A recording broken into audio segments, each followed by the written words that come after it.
آئیے کتاب رحمت سورہ الکہف اٹھائیں۔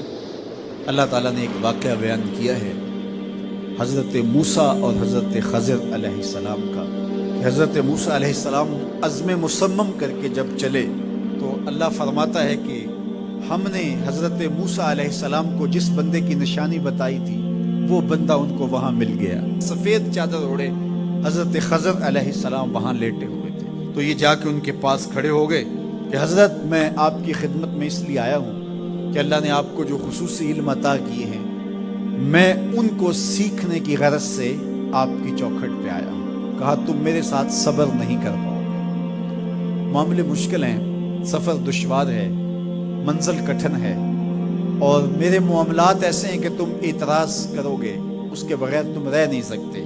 حضرت موسیٰ علیہ السلام نے کہا اگر اللہ نے چاہا تو آپ دیکھیں گے میں صبر کروں گا اور آپ کے کسی حکم کی کسی کام کی میں نافرمانی نہیں کروں گا، کسی کام کا انکار نہیں کروں گا۔ کہا کہ اچھا شرط یہ ہے کہ جو میں کروں اس پر تم اعتراض نہیں کرو گے، سوال نہیں کرو گے، یہاں تک کہ میں خود ہی نہ بتاؤں۔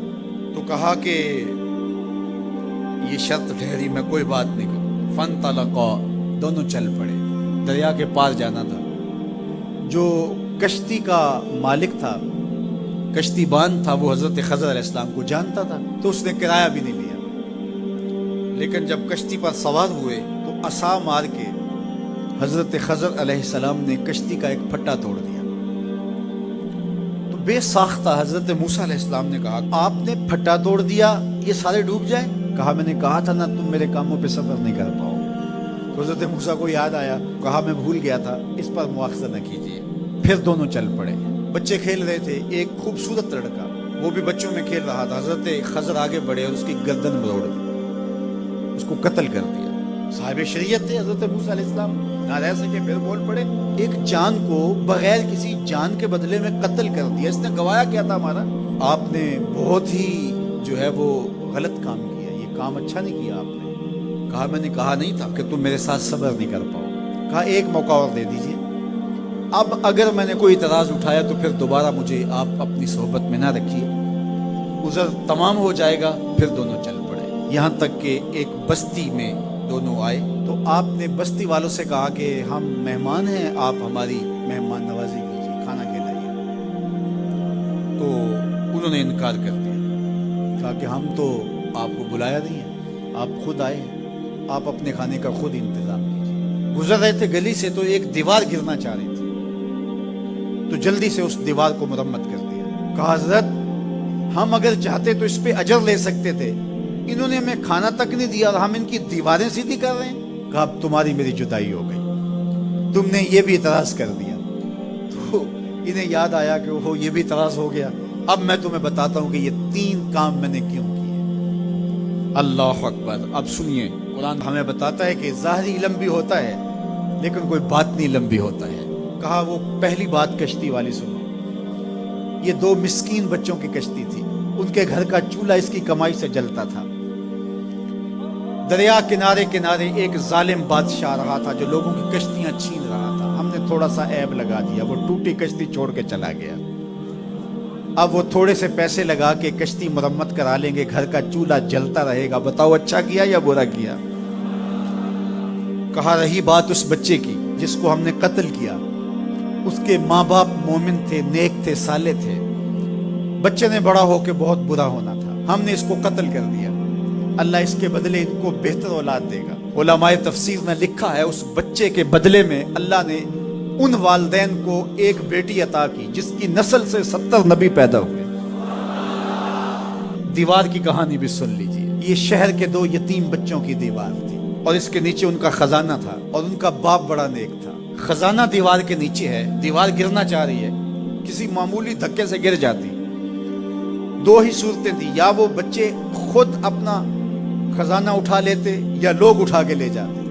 لوگ اٹھا کے لے جاتے پھر بھی ہاتھ میں کچھ نہ آیا، اور اگر وہ خود اٹھا لیتے تو بچے ہیں، بچپنے کی وجہ سے وہ اس کو اڑا دیتے۔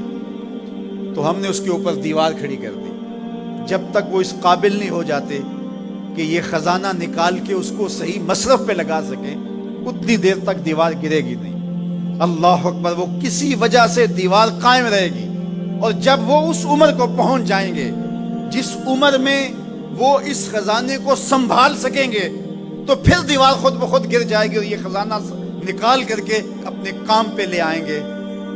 میں جب پہلی مرتبہ اس کو جو ہے وہ غور کے ساتھ تلاوت کیا تو مجھے یہ لگا کہ اس کا انطباق پاکستان کے حالات پہ بھی ہو سکتا ہے، اس لیے کہ یہ بھی یتیموں کا سرمایہ ہے۔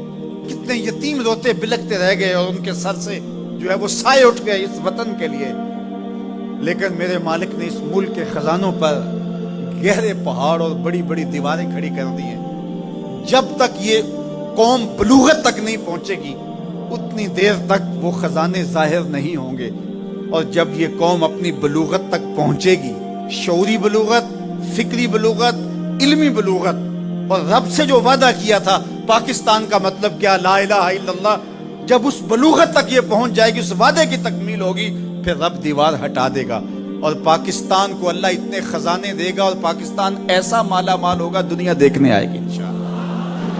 اس لیے رب نے دیواریں بنا کے رکھی۔ تمہارا باپ معین الدین چشتی بڑا نیک تھا، تمہارا باپ داتا گنج بخش علی حجویری بڑا نیک تھا، تمہارا باپ حضرت مجدد الف ثانی بڑا نیک تھا، ان کی وجہ سے میں دیواریں کھڑی کر رہا ہوں اور مضبوط حصار لگا رہا ہوں تمہارے خزانوں پر، اور وہ وقت آئے گا جب تم بلوغت کی عمر کو پہنچو گے، دیواریں ہٹ جائے گی اور تمہارا وطن زمانے پہ مہکتے پھول کی طرح اور چمکتے ستاروں کی طرح اور روشن آفتاب کی طرح چمکتا اور مہکتا دکھائی دے گا، اور زمانہ پاکستان دیکھنے آئے گا، پاکستان دنیا کی قیادت کرے گا انشاءاللہ۔ تو کہا یہ تعویل ہے ان باتوں کی جو باتیں میرے رب نے مجھے بتائی، اور یہ میں نے اپنی مرضی سے نہیں کہی، اور جو میں نے کیا اپنی مرضی سے نہیں کیا۔ تو یہ باطنی باتیں ہیں، شاید یہ باطنی باتوں کے جوش میں یہ بات بھی میں کر گیا۔ وہ کیا کسی نے کہا تھا کہ بھری محفل میں ایک راز کی بات کہہ دی، بڑا بے ادب ہوں سزا چاہتا ہوں۔